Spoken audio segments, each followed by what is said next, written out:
Please take your seats and turn off your cell phones, please. And kindly, before you ask a question, kindly identify your media and give your name. And I guess our quartet members are here. We have EU High Representative Javier Solana, U.S. Secretary of State Condoleezza Rice. We have the Secretary General, Russian Foreign Minister Sergei Lavrov, European Commissioner for External Relations Benita Ferrero-Waldner, and we have Mr. Gérard Haraud, Special Representative of French Foreign Minister Bernard Kouchner on behalf of the EU Presidency. Mr. Secretary General. Thank you very much. Good evening, ladies and gentlemen of the media.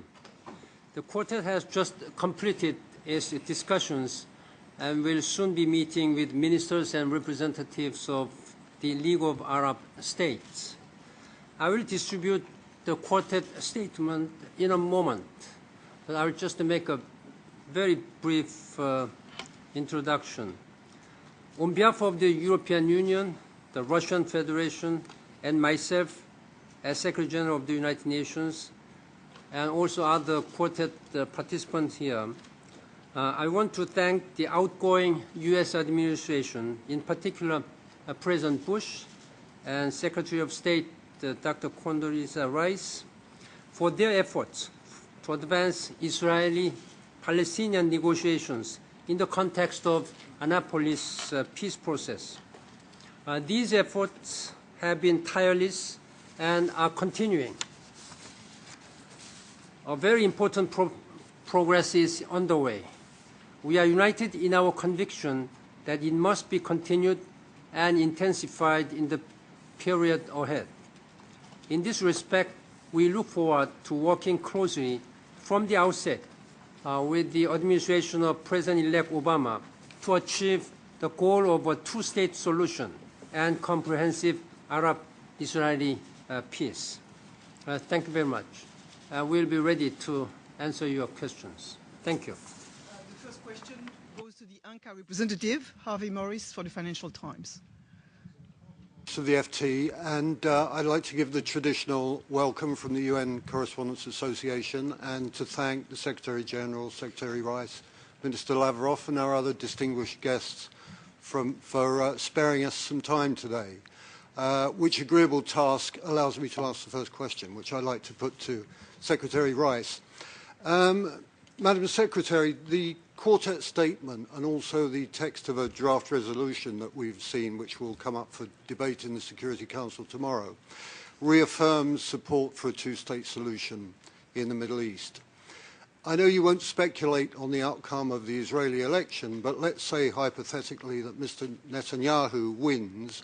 He's not someone who has traditionally supported such a solution, certainly not in the terms that members of the Quartet would understand it. What pressure can be brought either by the Quartet or by individual members of the Security Council to ensure that the future Israeli government will commit itself to this outcome? Thank you. Well, first let me note that a lot has happened since really 2003 in terms of the broadening of the base of support in Israel for the two-state solution, the acceptance of the roadmap by the Israeli government, the participation in the Annapolis process. And I think that one has to go back really to the father of the settlement movement and at the time the Likud prime minister, then founder of Kadima, Ariel Sharon, to see that the two-state solution is one that I believe has really broad acceptance. And I've heard that from Israeli leaders across the political spectrum. What the resolution will do tomorrow, and I want to thank my Russian counterpart for Russian co-sponsorship of that resolution. It was really conceived by the Russian Federation and the United States and the other members of the Quartet supporting. What that resolution does is to put the international community on record in believing in the irreversibility of the Annapolis process, bilateral negotiations toward a two-state solution, a comprehensive solution, and the various principles of Annapolis and what the parties have established since then. And I believe that that will then add the voice of the international community through its most powerful and its most consequential body, that is the Security Council, to establish Annapolis as the way, the Annapolis process as the way forward. Obviously, Israel will have a prime minister one way or another after February, and the Israeli government will have to chart a course. But I believe that the international community will have done what it can do in the strongest possible terms, and that is to put the weight of the Security Council behind not just a two-state solution, but a particular process for getting there. And I might just emphasize that Annapolis, of course, is not just a top-down, that is, negotiated process toward the solution of two states, but also a bottom-up process of roadmap obligations and of improving life for the Palestinian people on the ground. And that is really the reason for the resolution tomorrow. We give the question to, yes, go ahead, Khaled. Yes, this is Khaled Dawood from Al Jazeera. My question is to Secretary Rice and to Mr. Lavrov. Is this resolution you're presenting tomorrow an alternative to what many people see as the failure to establish a Palestinian state by 2008? And Sir, Mr. Lavrov, what about the situation in Gaza, the settlement activity, and many reservations which the Arab side has to this resolution you co-sponsored? Thank you, sir.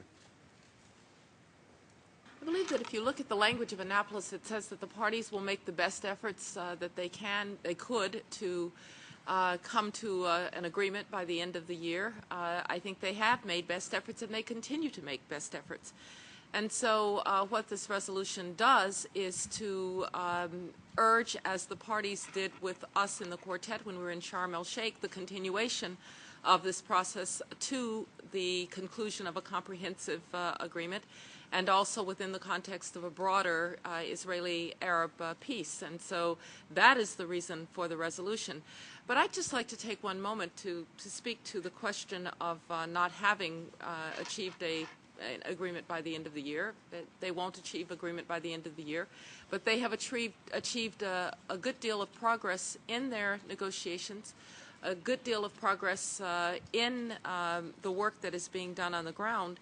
And I would just remind that this is the first time in almost a decade that Palestinian Israelis are addressing all of the core issues in a comprehensive way to try to get to a solution. And if that process takes a little bit longer, so be it.